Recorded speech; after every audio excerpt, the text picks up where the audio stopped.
Hello beauties, yes, I am still here. I am so sorry for my absence. I tell you, it's been a year since I made a video. 2014 was a very challenging yet rewarding year for me. God had really started opening some doors for me business-wise, and you all know me. I just truly believe that when God gets a blessing, you got to get to getting. And that's what Parents Beauty had been doing. I've been out there grinding and getting to getting. So that's where I've been. As many of you all know, I work full-time for the government. I run my own business. I'm the CFO of my husband's business. So going through that transition with my own business and revamping it, it really was taking a lot out of me. And every extra time that I found, I had to devote that to my family because at the end of the day, that's what's important. So here I am. Things are a lot more slower for me in terms of, I think I done got my balance. And as my husband said, I'm starting a new journey of my own, and I just wanted to come and start trying to make some more videos to bring you all along with my journey. Just to bring you all up to speed, last year I came and I announced that I was doing a personal hair care challenge, and that was the 2014 Waist Length Challenge. And that pretty much comprised of me embarking on smaller subsequent challenges and commitments, all to reach waist length by the end of the year. Well, I also had advised in that video that I was going to be transitioning to natural.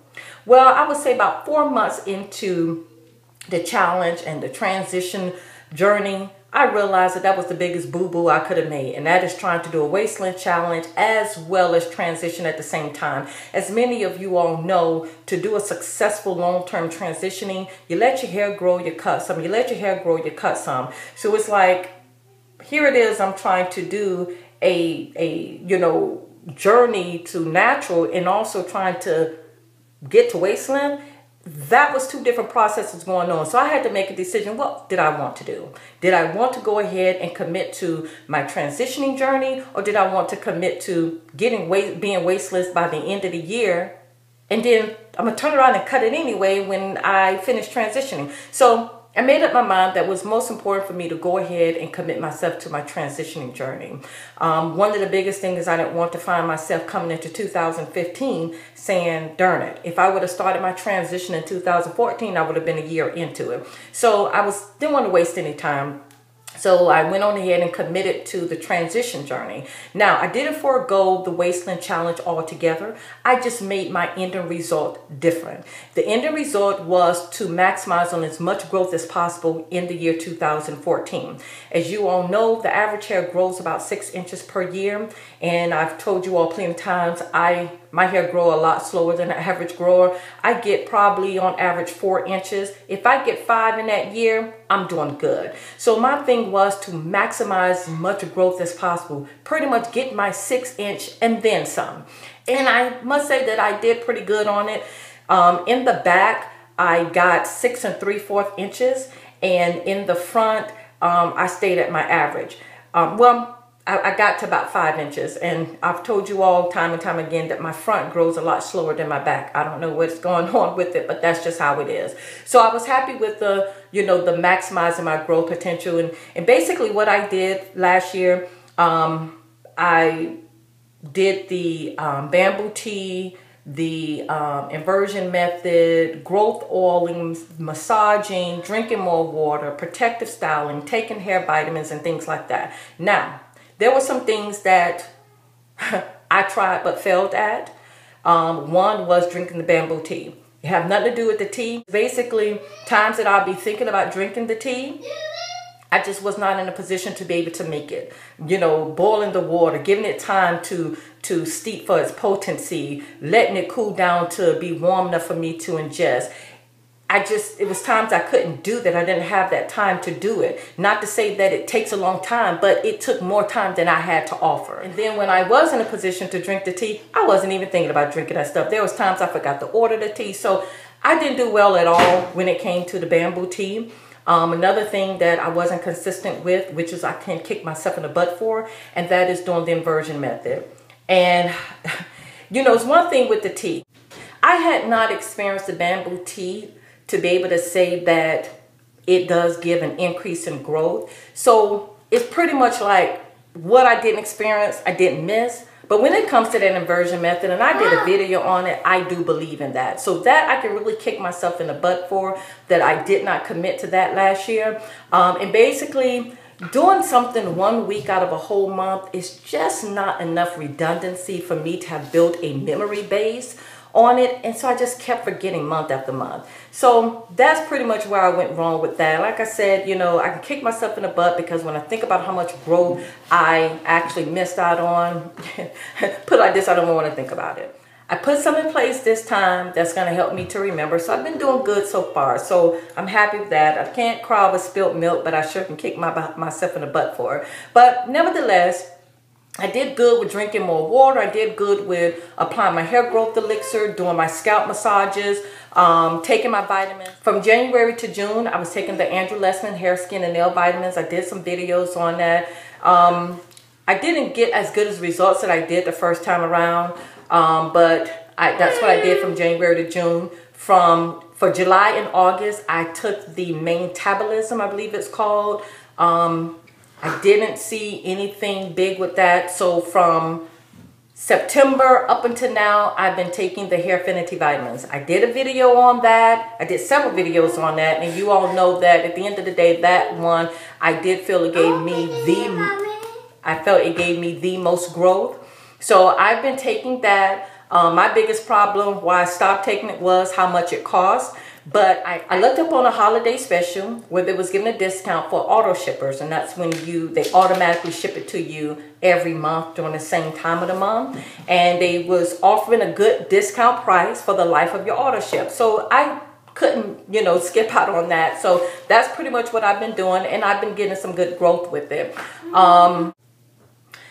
The other thing that I did last year was I did the protective styling. That I did awesome with. From January to June, I wore my hair in Marley twist. Now, it wasn't the same twist for the whole 6 months. What I did is every month to month and a half, I reinstalled my twist. Yeah, I did it. There was no lapse in between. And what I mean by that is I would shampoo and condition my hair in the twist. Then I would take one twist, unravel it, de-shed, detangle, apply my moisturizer protein leave-in, twist it back up, take the next twist, unravel it, de-shed, detangle, apply my leave-ins, twist it back up. And I did that same ritual every month to month and a half. I would do reinstall. So that was from January to June. And then from July up until the end of December, I basically wore my hair, you know, I wore caps, I wore scarves, I wore the little fashion beanies. That's pretty much what I did from July to the end of December.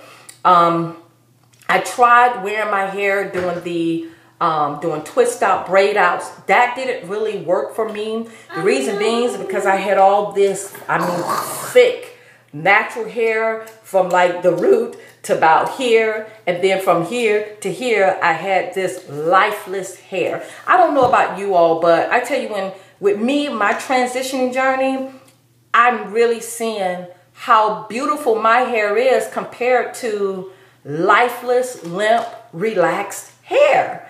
And I'm just like, wow, I should have been did this. I always wanted to do it. It was just a matter of when.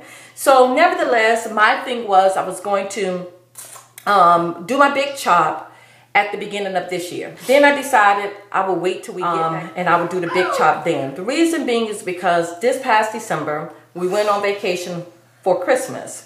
And it was the first time, and we are travelers, but it was the first time that I actually went out of town and really didn't feel good about my hair. My hair wasn't laid. And it's like the whole time on Christmas vacation, I was wearing hats. And even though I was able to get away with it because it was cold where we went to, but still, it's like, okay, I tried doing a twist out, and I tell you, by the mid part of the day, my ends with the relaxed hair was just lifeless, and I just couldn't take it. So I had decided that I would go ahead and come June, I will have some more growth, and I will go ahead and cut it off. But until June, it's like, what am I going to do? For 6 months, I wore my hair in hats and scarves. You know, I learned the different ways you can, you know, do the scarves and stuff. And I'm like, I'm really, you know, I just got tired of that. So I decided I would put my hair in tree braids. So from December 30th up until January 31st, I wore my hair in tree braids. And it was fine. However, all that money I spent on tree braids, I had to end up taking it out after a month because I had so much freaking growth. And I'm going to tell y'all something. When I tell you that the inversion method works, hear me out, ladies, okay? It was the funniest thing. When I got my tree braids, you know, I told y'all I have very fragile edges. So I told her, you know, don't, you know, braid it too tight. And she didn't. However, it was still just too tight for my comfort. So I'm like, oh my God, I'm telling y'all, that night my head was hurting. The next day my head was hurting. And I said, only relief I'm going to get besides taking them out, and I don't pay too much money to take them out, is for me some growth to come in. How did you get some quick growth, ladies? I did the inversion method. I did the inversion method on day 2 after getting my tree braids. And I'm telling you all, by the 3rd day, I had enough growth where you would have thought I had those tree braids for about 2 weeks. I'm not lying, ladies. I am not so lying. Now, of course, it escalated the wear of my tree braids because I had so much growth on top of what I had gotten in that week and then what I got the rest of that month. It's the funniest thing because my tree braids started here. And I tell you, by the end of the month, my tree braids started here, ladies, okay? I'm talking about right here at the edge, and then they were right here because what happened, I had so much darn growth that my hair was like as if, you know, the weave was pulling on it. So I had to wear a headband to cover all of that there because it was almost like all hair and then braid. It was the funniest thing, but it was because I had so much growth. So again, I took those out at the end of January, and I told my husband, I said, you know what? I'm going to go ahead and just twist my hair back up. I don't know about you ladies, but yes, we can get caught up in being on a hair journey. But I told you all before, I'm my husband's wife. So I had to make sure that these things, these changes I go through, I let him know about it. So I'm like, you know, babe, listen, I'm going to go ahead and twist my hair back up. I had the keys in my hand getting ready to go to the beauty supply store to buy my Marley hair. I said, because I'm not about to wear my hair in hats and scarves for another 6 months. I just can't do it. And he was like, babe, why don't you just cut it? And I'm like, no, because it's going to be too short. You know, the back.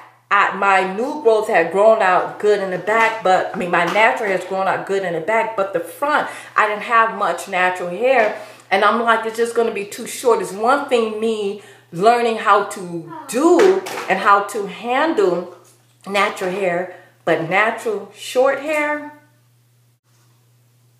I just didn't think that I can handle it. And my husband sat me down and he talked to me and he just gave me that speech, but I'm like, you know, you have to understand where I'm coming from. And he understood. He truly understood, even though, you know, he was just telling me that I'm going to look beautiful regardless. But I'm glad that I have an understanding husband. So I am back, ladies. You know, going through the transition. It's a journey and I want to share it with you all, okay? So welcome me back with open arms. All right. See you next time.